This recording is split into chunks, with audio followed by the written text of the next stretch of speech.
तो हाँ जी सर जी, आपका नाम सलेहल है। आपकी कुंडली बनी है वृष लगन की, और आपकी जो राशि है राशि भी आपकी वृष है। कुंडली की बात करूं, कुंडली में ग्रह अच्छे भी हैं, कुछ ग्रह खराब भी हैं। कुछ कुंडली में योग अच्छे बने हैं, कुछ दोष बने हैं। दोष जैसे कि आपकी कुंडली बना है काल सर्प दोष, ये दोष है।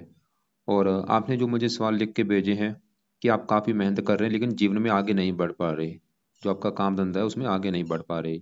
और आपने पूछा है कि विदेश का योग है या नहीं, और प्रॉपर्टी को लेके दिक्कत आ रही है, वो केस चल रहा है, वो आपके पक्ष में होगा या नहीं। तो आपके जो तीन चार सवाल है वो सवाल भी मैं कवर करूंगा। सबसे पहले तो आप ये समझो कि जो कुंडली होती है इसमें होते हैं टोटल 12 घर, और वो 12 घर मैं लिख देता हूँ। ये है आपका पहला घर, ये है दूसरा घर, तीसरा घर, चौथा, पांचवा, छठा, सातवां, आठवां घर, नौवां, दसवां, 11वां और ये 12वां घर। अब ये जो मैंने 12 घर लिखे हैं, इन घरों से आपके जीवन के बारे में कुछ ना कुछ पता किया जाएगा। जैसे कि पहले घर से देखेंगे कि आपका शरीर कैसा होगा, आपकी हेल्थ कैसी, स्वभाव कैसा, रंग रूप कैसा, पर्सनैलिटी कैसी, सर कैसा, मस्तक कैसा, इस पहले घर से देखेंगे। दूसरे घर से देखा जाएगा आपका धन जोड़ना। तीसरा घर छोटे भाई बहनों का है। ये चौथा घर आपकी माता, मकान, वाहन। पांचवा घर आपके बच्चों का है। छठा घर है शत्रु, रोग, कर्जे का घर। सातवां घर आपकी पत्नी का है। आठवें घर से आपकी उम्र देखेंगे। नौवें घर से आपका भाग्य है। 10वां घर काम काज। 11वां घर है लाभ। और 12वें घर से आपके खर्चे देखे जाएंगे। तो आपने भाई मेरी दो बातें नोट कर लेनी है। पहली बात, जो मैंने 12 घर लिख रखे हैं इनको याद कर लो। दूसरी बात, इन 12 घरों से जो कुछ देखा जाएगा वो याद कर लो। और अब आप ये देखो कि आपने क्या देखना है। आप अपना सवाल बोलो। जैसे कि आपका सवाल है, मान लो आपके बच्चों को लेके, तो पांचवा अगर कुंडली में बच्चों का होता है, तो बच्चों के लिए पांचवा घर देखेंगे, और पांचवें घर में नंबर लिखा है 6। 6 है कन्या राशि, मालक बना बुध। तो आपके बच्चों के लिए हमें बुध को देखना पड़ेगा। ऐसे ही अगर आपका सवाल आपके कामकाज को लेके है, 10वां घर कामकाज का है, और 10वें घर में नंबर लिखा है 11, जो कि है कुंभ राशि, मालक बना शनि। तो कामकाज के लिए हमें शनि को देखना पड़ेगा। मतलब जो भी कुछ देखना है, हमें वो घर देखना है, और घर का मालक देखना होता है। अब देखो जी, मोटा मोटा आपको बेसिक जानकारी समझ आ चुकी है। अब बात करते हैं भविष्यवाणी की। भविष्यवाणी में क्या होता है कि जो 9 ग्रह हैं, जैसे कि आपको मैंने भी बोला था आपके काफी ग्रह अच्छे हैं। जैसे आपका सूर्य अच्छा है, बुध अच्छा है, शुक्र अच्छा है, चंद्रमा भी अच्छा है। जो ग्रह आपके अच्छे हैं आपको जीवन भर अच्छा फल देंगे। लेकिन जो ग्रह आपके खराब है, जैसे आपका मंगल खराब है, तो आपको जीवन भर खराब फल देगा। और इसका बुरा फल कई गुना बढ़ जाएगा इसकी दशा आने पर। तो अब देखो जी, मैंने अभी क्या बोला कि जो 9 ग्रह होते हैं, ये जब इनकी जो दशा आती है उस समय ये ज्यादा एक्टिवेट होते हैं। इनका जो असर है वो हमारे जीवन के ऊपर ज्यादा कब आता है, जब इनकी चलती है दशा। और जो दशा होती है वो दो प्रकार की होती है। एक होती है महादशा, एक अंतरदशा। महादशा बड़ी होती है, जो कि आपके ऊपर आज के समय में चली हुई है शनि ग्रह की। कब चली है? अभी चली है 3 दिन पहले। देखो, 3 तारीख 7वां महीना 24 को चली। कितने दिन हुए हैं? 3 दिन हुए हैं चली को। कब खत्म होगी? 43 में खत्म होगी। 19 साल की दशा शनि की अभी चली है। और अभी तो भाई चली है, 3 दिन हुए हैं, अभी तो काफी लंबी चलनी है। मतलब अभी आपके जीवन के ऊपर अभी जो असर शुरू हुआ है वो शनि का हुआ है। आपकी लाइफ में जो भी कुछ होगा, जो भी आप खाएंगे पिएंगे काम करेंगे, शनि की वजह से होगा। तो अगर तो आपका शनि कुंडली में अच्छा निकला तो आपकी लाइफ में करेगा अच्छा ही अच्छा, अगर बुरा निकला तो लाइफ में बुरा ही बुरा करेगा। और इसका जो आपके ऊपर असर है वो है 80%। और एक होती है अंतरदशा, वो किसकी है? वो भी शनि की है भाई, अभी चली है, और ये 27 में खत्म होगी। इसका भी आपके ऊपर असर है। मतलब आपके जीवन के ऊपर अभी जो पिछले 3 दिन से असर शुरू हुआ है वो है शनि ग्रह का। मतलब शनि अगर देखो जी अच्छा है फिर तो लाइफ में कर देगा बल्ले बल्ले। अगर बुरा निकला तो बुरे फल देगा। उसकी मैं पहले बाद में बात करता हूँ, लेकिन सवाल की इससे पहले आपके ऊपर दशा किसकी थी, तो वो अभी आपको मैं दिखाता हूँ। आपके ऊपर इससे पहले जो दशा थी वो थी बृहस्पति की, मतलब गुरु ग्रह की। और ये चली थी 2008 से चली हुई थी। अभी खत्म हुई है पिछले 3 दिन से। 3/7/24 को खत्म हुई है। और जो छोटी दशा किसकी थी पीछे आपकी, वो थी राहु की। ये दूसरा महीना 22 को चली थी, और 7वां महीना 24 में खत्म हुई। जैसे अभी छोटी दशा आपकी शनि की है, बड़ी दशा भी शनि की है। तो बड़ी दशा पहले बृहस्पति की थी, छोटी दशा राहु की थी। मतलब आपकी कुंडली में जो मैंने बोला था कि आपकी कुंडली में मुझे जो नेगेटिव पॉइंट लगा है वो है काल सर्प दोष। और ये काल सर्प दोष जो है ये ज्यादा एक्टिवेट कब होगा, जब भी कभी आपके ऊपर राहु की दशा चलेगी या केतु की दशा चलेगी। और नेगेटिव बात की क्या थी कि अभी आपके ऊपर राहु की दशा चली हुई थी, अभी बस 3 दिन हुए हैं, खत्म हुई थी। 3 दिन हो चुके हैं खत्म हुई को। पिछले राहु की दशा कब से चली थी, दूसरा महीना 22 को, मतलब 22 पूरा 23 पूरा। अभी ये पिछले भाई 2.5 साल से आपके ऊपर राहु की दशा चली हुई थी। और आप चाहे नोट कर भी लेना कि जो पिछले 2.5 साल से आपकी लाइफ के काफी ये बुरा समा गया होगा। और राहु की दशा पहले किसकी थी, मंगल की। और मंगल भी आपका मुझे बहुत ज्यादा खराब लगा क्योंकि वो नीच का बैठा, उसने उसने भी दिक्कतें दी होंगी, जो कि तीसरा महीना 21 को चली थी। मतलब आप सिंपल सा मेरा कहने का बस मतलब ये है कि जब से मंगल की दशा चली थी तीसरा महीना 21 को, वो भी आपका समय बेकार गया होगा। तो 21 लेके ये 22 तक थी, उसके बाद राहु की दशा, उसमें भी दिक्कतें आई होंगी। फिलहाल भाई अभी आपकी राहु की दशा खत्म हो चुकी है, 3 दिन हो चुके हैं, आपको काफी राहत मिलेगी। तो सवाल कि राहु क्यों खराब है। राहु देखो जी, ऐसा नहीं कि राहु बिल्कुल बुरे फल देगा, ये कई प्रकार के अच्छे फल भी देगा लेकिन बुरे फल भी देगा। बुरे फल देने का कारण है कि काल सर्प दोष बना, इधर वाला हिस्सा देखो खाली है, 8वां 9वां 10वां 11वां 12वां ये घर पड़ा है पूरा खाली, सभी ग्रह हैं इस साइड में। तो ये जब काल सर्प दोष बनता होता क्या है, राहु को एक सांप का सर कहा गया है, और केतु इसकी है पूंछल। तो कहते हैं सभी ग्रहों को कैद कर लेते हैं। तो कैद होने की वजह से क्या होता है, दूसरे ग्रहों के अच्छे फल नहीं मिल पाते। अब ये काल सर्प दोष का जो नुकसान होता है, ये जिन घरों में बैठे होते हैं उन घरों की हानि ज्यादा होती है। जैसे राहु आपका पहले घर में है, पहले घर की हानि ज्यादा होगी। केतु 8वें घर 7वें घर में है, 7वां घर है पत्नी का घर, तो ये पत्नी घर की हानि करेगा, राहु पहले घर की। तो अब यहाँ पे पहले मैं थोड़ा सा आपकी देखो जी कुंडली में जो नेगेटिव पॉइंट मुझे लगा है कि आपकी कुंडली है कैसी। जैसे देखो जी लाइफ में क्या क्या होता है, एक होता है लाइफ में धन होता है, बच्चे का सुख होता है, काम काज होता है। लेकिन आपकी कुंडली में सबसे मुझे नेगेटिव पॉइंट क्या लगा है वो है कि आपकी मैरिज लाइफ में दिक्कतें आएंगी, ये मुझे दिख रहा है। आपकी विवाह संबंधी दिक्कतें आएंगी, ये सबसे नेगेटिव पॉइंट। बाकी आपको सभी सुख मिल जाएंगे, काम काज हो गया, मकान वाहन बच्चे धन। लेकिन पत्नी संबंधी दिक्कतें कोई आएंगी, वो दिक्कतें क्या आएंगी, या तो आपकी पत्नी से आपका तलाक हो सकता है, या पत्नी से आपकी लड़ाई झगड़े होते रहेंगे, बनेगी नहीं, या पत्नी बीमार होगी, या पत्नी से प्रेम नहीं मिलेगा, ऐसी दिक्कतें आएंगी, ये कुंडली में दिख रहा है। उसका कारण अभी आपको मैं बताता हूँ। तो जैसे मैंने बोला अभी राहु की दशा आपकी पिछले 2.5 साल से चली थी। राहु को पहले कवर करते हैं कि राहु कैसा है, अच्छा है या बुरा है। तो राहु आपका बैठा है भाई यहाँ पे पहले घर में। अभी जो मैंने आपको 12 घर बोले थे कि 7वां घर पत्नी का है, 5वां बच्चों का, चौथा माता, तीसरा छोटे भाई बहन, ऐसे ही भाई पहला घर आपका घर है। आप जो है स्नेहल, स्नेहल कैसा होगा, पहले घर से देखा जाएगा। आपका शरीर, आपका रंग रूप, आपकी पर्सनैलिटी, सर मस्तक, हम इस पहले घर से देखेंगे। पहले घर में नंबर 2 लिखा है, 2 है वृष राशि, मालक है ये शुक्र। हमें आपके बारे में जानने के लिए शुक्र को भी देखना पड़ेगा, और शुक्र के अलावा पहले घर में राहु और चंद्रमा बैठे हैं, इनको भी देखना पड़ेगा। 3 ग्रह देख के डिसाइड होगा आपके बारे में।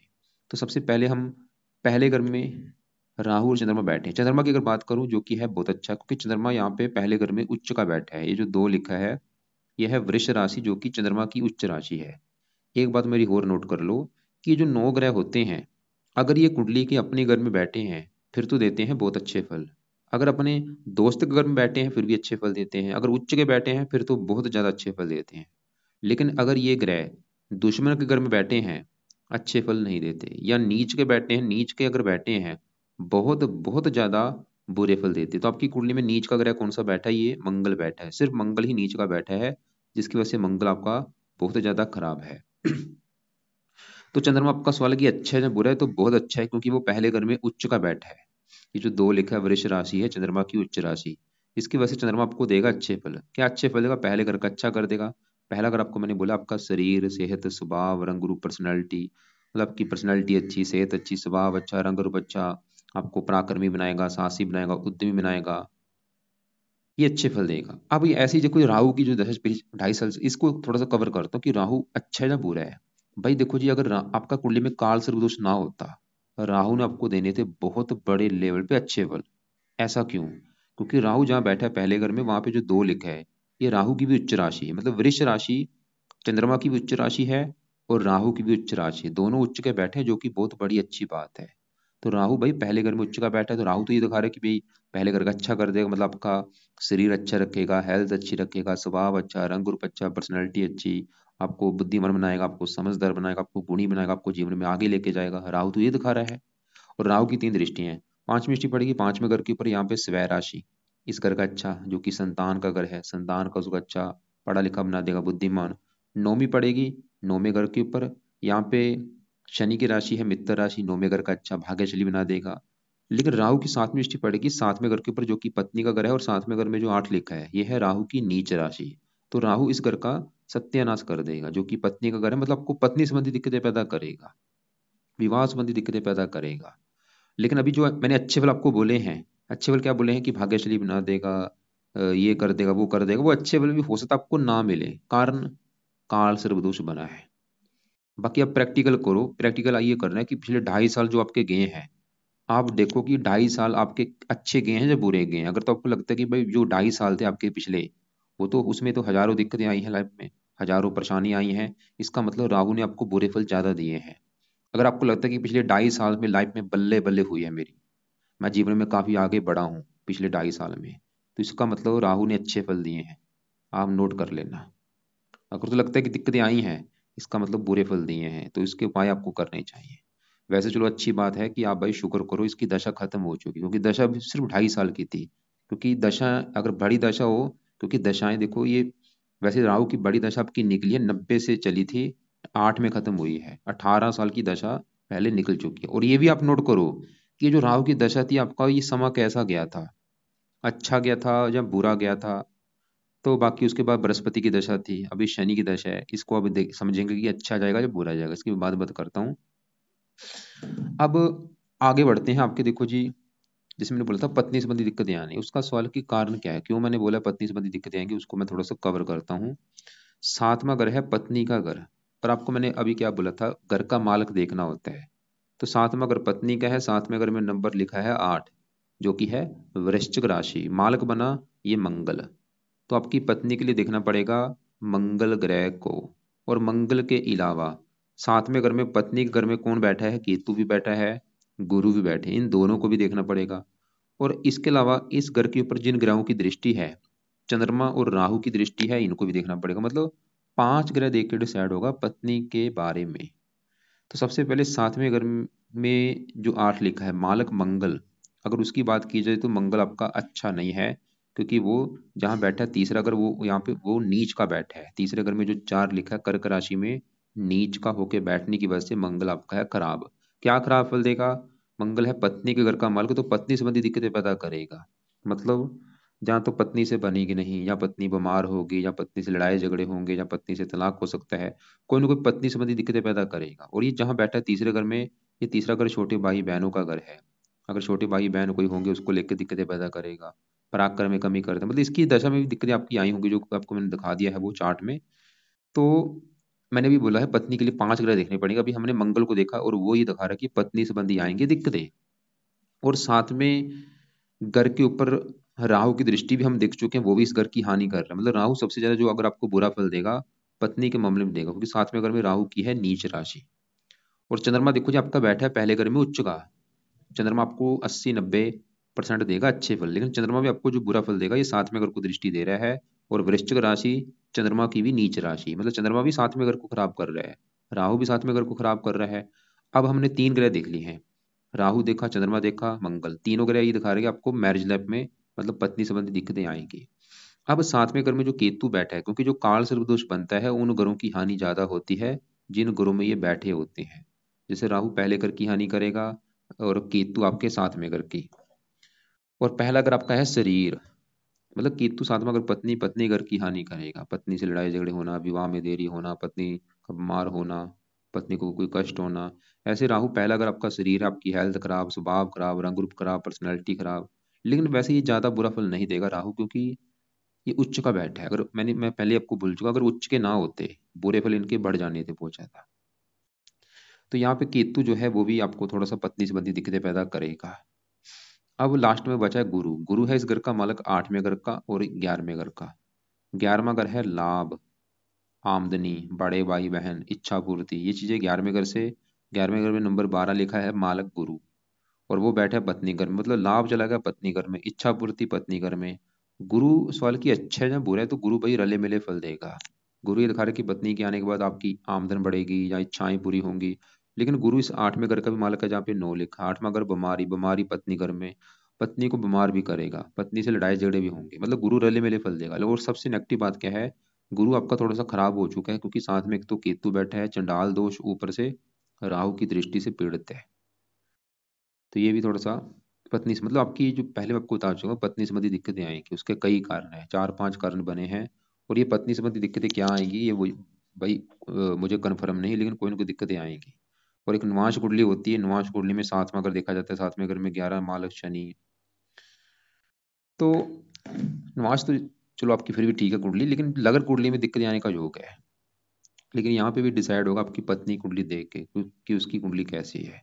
और ये जो मैरिज लाइफ की दिक्कतें मैंने बोला, कुछ भी हो सकती हैं, कुछ कुछ भी, मतलब जहाँ तो पत्नी से तलाक हो जाना, या पत्नी का बीमार होना, या पत्नी को कोई कष्ट हो सकता है, या पत्नी बीमार होगी आपकी, या पत्नी से प्रेम नहीं मिलेगा। अब आगे बढ़ते हैं। आपके यहाँ पे चौथे घर में बुध शुक्र की बात करते हैं। पहले ये समझो चौथा घर है किसका। चौथा घर है आपकी माता का घर। माता कैसी होगी आपकी, मकान कैसा होगा आपके पास, वाहन कैसा, भूमि कैसी, जमीन जायदाद, नौकर चाकर कैसे, ये सभी चीजें इस चौथे घर से देखेंगे। और फार्मूला क्या है, घर का मालक देखना है। चौथे घर में नंबर 5 लिखा है, मालक है सूर्य। हमें देखना पड़ेगा सूर्य को, कि सूर्य कैसा है। और सूर्य के अलावा चौथे घर में बुध शुक्र बैठे हैं, इनको भी देखना पड़ेगा। 3 ग्रहों को देख के डिसाइड होगा आपके मकान वाहन के बारे में।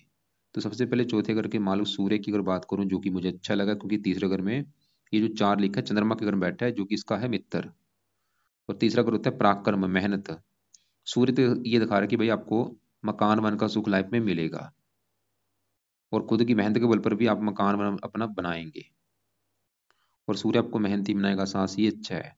और चौथे घर में जो बुध शुक्र है, ये भी आपके चौथे घर का अच्छा करते हैं। और ये योग लेके बैठे हैं, बुध शुक्र जब एक साथ बैठते हैं, इसे कहते हैं लक्ष्मी नारायण राजयोग। लक्ष्मी नारायण राजयोग बना हुआ है। तो पहले अगर बुध की बात करूं, बुध आपका मुझे बहुत अच्छा लगा है। बुध एक तो इस घर का मालिक है, दूसरे घर का, दूसरा घर है आपके धन जोड़ने का घर, कि आप कितना धन जोड़ेंगे। दूसरा घर, दूसरे घर में नंबर 3 लिखा है, मालिक है बुध। तो धन जोड़ना आपका बुध से देखा जाएगा। और बुध इस घर का मालिक है 5वें घर का, जो कि है संतान का घर। संतान कैसी होगी, 5वां घर, 5वें घर में नंबर 6 लिखा है, मालक बुध। बुध क्यों अच्छा है, क्योंकि बुध एक तो चौथे घर में बैठा है सूर्य के घर में, सूर्य को अपना मानता है मित्र। वैसे भी बुध इस कुंडली में योग कारक है।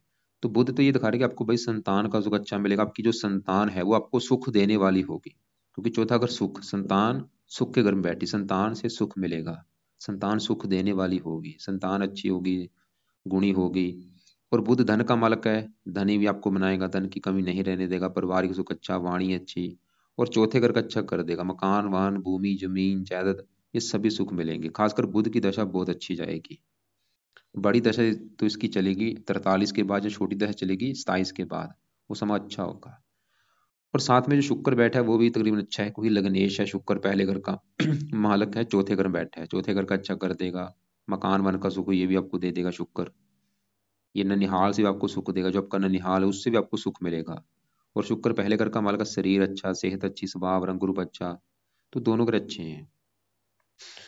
अब देखो जी, हमने आपकी कुंडली में कौन कौन सा ग्रह देखा। हमने चंद्रमा देखा, जो कि उच्च का बैठा है, राहु देखा उच्च का बैठा है, सूर्य देखा वो भी अच्छा है, बुध शुक्र भी अच्छे हैं, गुरु अच्छा था लेकिन गुरु थोड़ा सा पीड़ित है, केतु साथ बैठा है, राहु की दृष्टि है। अब देखो जी, लास्ट में आपके सबसे जरूरी है आपके शनि के बारे में जानना, कि शनि की दशा अभी जो चली है ये अच्छी जाएगी या बुरी जाएगी, सिंपल सी बात ये है। तो शनि देखो जी, आपको 100 में से 60-70% अच्छे फल देगा, थोड़े से खराब फल भी देगा। शनि जहाँ बैठा है छठे घर में, वहां पे जो 7 लिखा है, ये है शनि की उच्च राशि। ये जो 7 है तुला राशि होती है, शनि उच्च का बैठा है, जो कि बहुत बड़ी बात है। और शनि इस कुंडली में 2 घरों का मालक है, इस घर का 9वें घर का, 10वें घर का। 9वें घर से देखा जाता है भाग्य, अगर आपका भाग्य देखना है, 9वें घर से, 9वें घर में 10 लिखा है, मालक है शनि, तो भाग्य देखा जाएगा शनि से।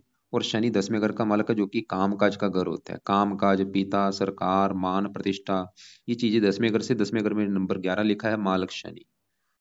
मतलब मैंने क्या बोला कि शनि आपके 2 घरों का मालक है, 9वें घर का, 10वें घर का। 9वें और 10वें घर की जो भी चीजें हैं उसके लिए हमें शनि को देखना पड़ेगा। और शनि छठे घर में उच्च का बैठा है।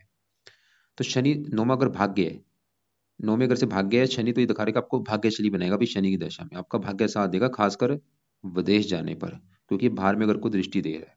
अगर आप घर से दूर जाएंगे, विदेश जाएंगे, वहां पे आपका भाग्य ज्यादा साथ देगा।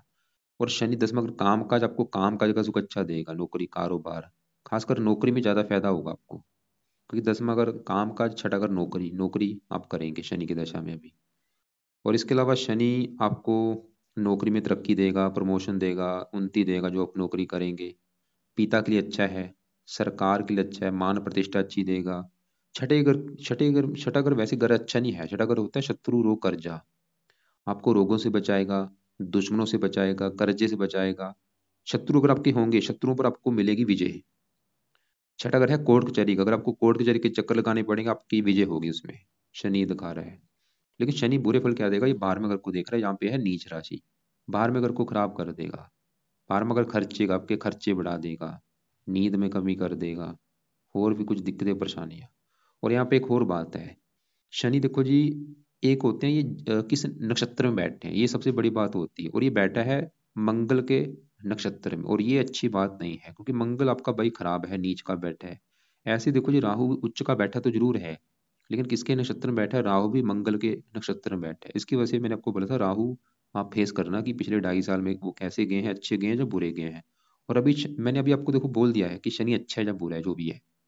अभी आप फेस करो, शनि की दशा भी आपकी चली है, आप कुछ महीने इसको देखो कि शनि की दशा अच्छी जा रही है या बुरी जा रही है। अगर तो आपको लगे कि शनि की दशा में भाई अच्छा हो रहा है आपकी लाइफ में, तो इसका मतलब शनि आपको बड़े लेवल पे अच्छे फल ही देगा। अगर आपको लगे कि शनि की दशा जब से आई है दिक्कतें आ रही हैं, तो ये थोड़े से बुरे फल ज़्यादा देगा। लेकिन आप अगर आप चाहते कि शनि की दशा अच्छी जानी चाहिए, ऐसा आप क्या काम करें, तो शनि के उपाय में से पहला उपाय, रात के समय शनि चालीसा का पाठ पढ़ना शुरू कर दो, या इसको ओडिल गा के सुन लिया करो। दूसरा उपाय, शनि कवच का पाठ आपने पढ़ना है, तो दोनों पाठ पढ़ने हैं भाई, रात के समय या सुना करो। तीसरा उपाय, शनि मंदिर में जाना शुरू कर दो। चौथा उपाय, शनिवार का व्रत रखा करो। हर शनिवार को, जैसे आज शनिवार है, व्रत रखो। व्रत में क्या करना होता है, दिन में फल फ्रूट खाना है, रात को एक टाइम भोजन करना होता है, रात के भोजन में नमक का सेवन नहीं करना। और शनि की कथा भी आप सुन सकते, कथा क्या है, आरती भी कर सकते हैं, अगर आपको आरती करनी आती है। तो ये अगर उपाय करते हैं आप, शनि पे अच्छे फल ही देगा, बुरे फल नहीं देगा, क्योंकि शनि बैठा है मंगल के नक्षत्र में। आपको मंगल का सही होना बहुत जरूरी है। और मंगल को सही करने से सबसे बड़ा फायदा, क्योंकि मंगल आपकी पत्नी, घर का मालक, आपकी पत्नी संबंधी दिक्कतें नहीं आएंगी, पत्नी का सुख अच्छा मिलेगा। तो मंगल के लिए सुबह के टाइम एक तो मंगल कवच का पाठ आपने पढ़ना है, या इसकी ऑडियो लगा के सुन लिया करो। दूसरा पाए, मंगल स्रोत का पाठ पढ़ना है, या इसको सुनना है। तीसरा पाए, मंगल का दान हर मंगलवार को किया करो। और ये दान क्या है वो आपको मैं वीडियो लग से भेज दूंगा, लाल रंग का वैसे दान होता है, हर मंगलवार को कर दिया करो। चौथा पाए, मंगल के देवता हैं हनुमान जी, तो हनुमान जी की पूजा उपासना शुरू कर दो करनी, हनुमान जी के मंदिर जाना शुरू कर दो, हनुमान चालीसा पढ़ना शुरू कर दो। इससे आपका शनि भी अच्छा हो जाएगा, क्योंकि जो बंदा हनुमान जी की पूजा उपासना करता है, शनि उसको कष्ट नहीं देता। तो मंगल के लिए मैंने मंगल कवच, मंगल स्रोत दोनों पाठ बोले हैं, सुबह के टाइम पढ़ने हैं, जो इनको सुना करो। मंगलवार से स्टार्ट कर लेना, मंगल का दान हर मंगलवार को, हनुमान जी की पूजा रोजाना। और बाकी जो आपका काल सर्प दोष बना है, वैसे तो राहु की दशा खत्म हो चुकी है, फिर भी ये जो काल सर्प दोष है, इसका जो असर है भाई हमेशा रहता है, लाइफ टाइम। मतलब अगर आप जीवन में आगे नहीं बढ़ पा रहे, कहीं ना कहीं ये दोष आपको दिक्कतें पैदा कर रहा है।